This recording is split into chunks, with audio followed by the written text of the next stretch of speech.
Tinatayang 1 milyong pisong halaga ng hininalang shabu ang nakuha mula sa isang grupo na tulak umano ng iligal na droga sa Caloocan kagabi. Kasama sa mga nahuli, isang buntis.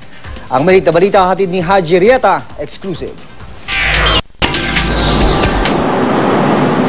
Tatlong lalaki at isang buntis ang naaresto sa isang drug buy-bust operation na sinagawa ng mga ahente ng Anti-Illegal Drug Special Operations Task Group o AIDSOG sa Caloocan City pasado sa 8 ng gabi. Isang ahente ng AIDSOG ang pumapel na pusur buyer at nakipag-deal sa mga suspect na may dalang 300 gram ng shabu. Doon kanina nakapagbit na sa amin yung dalawa dyan sa mga nahuli na yan. Tapos nagbigay ng panibago instruction. So pagdating nila rito kanina, bumaba yung itong nakasombrero na to, pumasok sa loob ng sasakyan namin, binilang yung pera. Matapos na iabot ang mga markadong pera sa 4 na suspect kapalitan 300 gramong shabu na nakasilid sa paper bag. Agad na nagditawan ng iba pang ahente ng AIDSOG at dinamba ang mga nagbiglang suspect.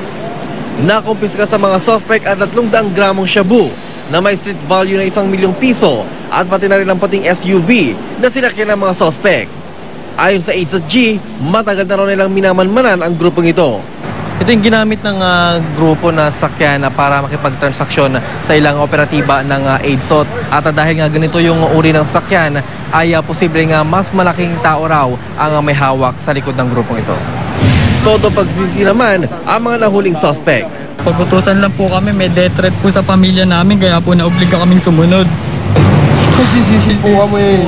Kasi po hindi po namin gawain ito eh.